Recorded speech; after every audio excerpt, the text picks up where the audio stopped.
잊을만 하면 발생하는 헬기 추락 사고, 사고 원인은 기체나 부품 결함도 있지만 기상 악화나 장애물에 의한 경우도 많습니다. 그런데 지자체나 소방본부가 보유한 소방 헬기 대부분이 안전 운항을 위한 장비를 제대로 갖추지 않아서 사고 위험에 무방비로 노출된 것으로 나타났습니다. 김학무 기자입니다.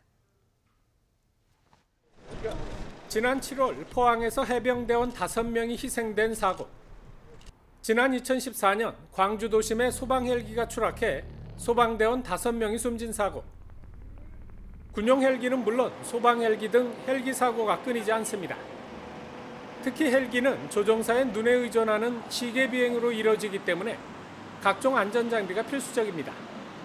항공기의 다양한 사고 위험에 대비해서 블랙박스와 함께 기상 레이더, 공중 충돌 경고 장치, 지상 접근 경고 장치 등의 안전 장비가 나와 있지만 국내 소방 헬기에는 제대로 장착돼 있지 않습니다. 경기도가 보유한 소방 헬기는 모두 3대. 인명구조와 응급 의료용으로 사용하는 아구스타 헬기는 2010년, 비슷한 용도의 더핀 헬기와 까모프 헬기는 2001년에 제작됐습니다. 이들 헬기에는 블랙박스가 유일한 안전장비. 빌딩 화재 혹은 산악지대 출동이나 야간 출동, 기상 변화 때 사고 위험이 크지만 예산 문제로 다른 안전장비의 장착이 미뤄졌습니다.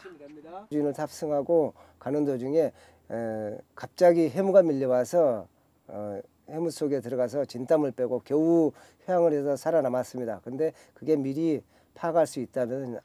중앙 119와 전국 지자체가 보유한 소방 헬기 29대 가운데 4가지 안전장비를 모두 갖춘 건 불과 4대.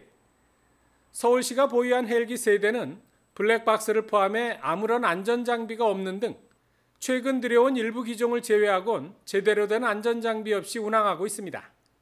최선의 안전장비도 없이 고급 환자를 이송하는 문제를 시급하게 좀 바꿔야 될 필요가 있습니다. 야간 비행 중에 어려운 환경에서도 운행방식 자체가 잘못됐다고 보고 그걸 좀 개선할 수 있는 방법을 좀 찾아야 되겠다고 봅니다. 경기도의회는 뒤늦게 27억여 원의 예산을 세워 소방 헬기의 안전장비를 갖출 계획이지만 장비 설치에만 1년 넘는 시간이 필요해 소방 헬기의 아슬아슬한 비행은 당분간 불가피해 보입니다. YTN 김학무입니다.